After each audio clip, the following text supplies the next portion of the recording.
আমরা আমাদের স্মারকলিপিতে প্রধানত 4টা দাবি করেছি। তার দাবির মধ্যে অন্যতম বিষয়গুলো হচ্ছে যে আমরা দেখছি যে এই নির্বাচনী প্রচারাভিযান চলাকালীন সময়ে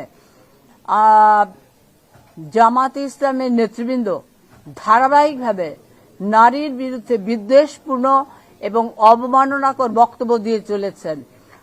আমরা দেখেছি যে বরগুনা 2 আসনের যে প্রার্থী শামীম হাসান, তিনি বলেছেন যে ডাকসু হচ্ছে মাদকের আড্ডাখানা আর আড্ডাখানা ছিল। এটা তার মানে হচ্ছে ঢাকা বিশ্ববিদ্যালয়ের ছাত্রীদেরকে সেখানে বেশ্যা বলা হয়েছে এটার মধ্য দিয়ে।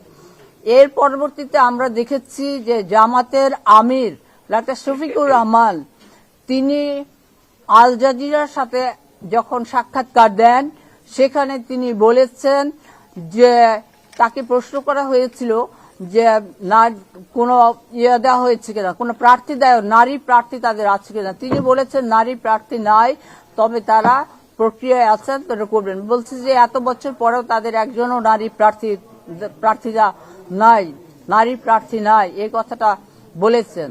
তার পরবর্তীতে আল জাজিরা সাংবাদিক আপনারা দেখেছেন যে তাকে প্রশ্ন করা হয়েছে যে জামাতে ইসলামের আমির কোন নারী হতে পারেন কিনা। তিনি বলেছেন ইম্পসিবল, সেটা কোনোভাবেই সম্ভব না। আল্লাহ নারী এবং পুরুষকে ভিন্নভাবে তৈরি করেছেন। নারীরা রাজনৈতিক ক্ষমতার অধিকারী হতে পারেন না, নারীর নেতৃত্ব দেওয়ার অধিকারী হতে পারেন না, এই কথাগুলি বলেছেন।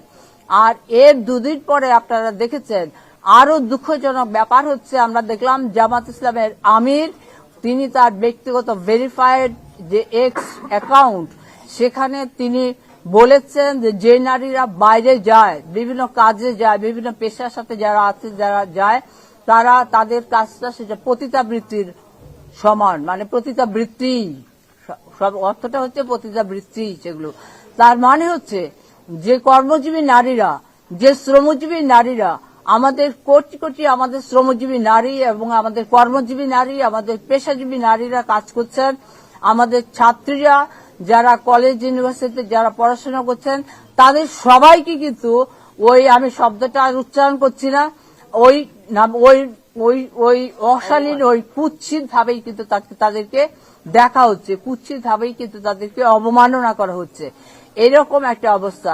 এই কারণে আমরা মনে করি এটা হচ্ছে নির্বাচন কমিশনের যে আচরণবিধি, সেই নির্বাচন কমিশনের আচরণবিধির সুস্পষ্ট লঙ্ঘন, এবং সে কারণে আমরা প্রধান নির্বাচন কমিশনারের কাছে স্মারকলিপি দিয়েছি। এই কারণেই যে যেন আজকে নির্বাচনের আচরণবিধি লঙ্ঘনের জন্য দায়ে এবং নির্বাচন কমিশনের আচরণবিধি লঙ্ঘনের অভিযোগে ডক্টর শফিকুর রহমানের প্রার্থিতা বাতিল করা হোক।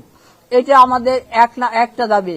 আমাদের আরো দাবি হচ্ছে সমস্ত শ্রমজীবী এবং সমস্ত পেশাজীবী কর্মজীবী নারীদের কাছে ডক্টর শফিকুর রহমান প্রকাশ্যে ক্ষমা চাইতে হবে। আমাদের আরেকটা দাবি হচ্ছে ডক্টর শফিকুর রহমানকে দুঃখ প্রকাশ করতে হবে। আরেকটা 4 নম্বর দাবি হচ্ছে আমাদের ডক্টর শফিকুর রহমানকে যে আচরণ জামাতের নেতৃবৃন্দ ধারাবাহিকভাবে নারী বিরোধী এবং এই যে পুরুষতান্ত্রিক বক্তব্য এবং অবমাননাকর কথা বলে চলেছেন, এগুলি অবিলম্বে এগুলো বন্ধ করতে হবে। আমাদের এই 4 দফা দাবি আমরা জানিয়েছি।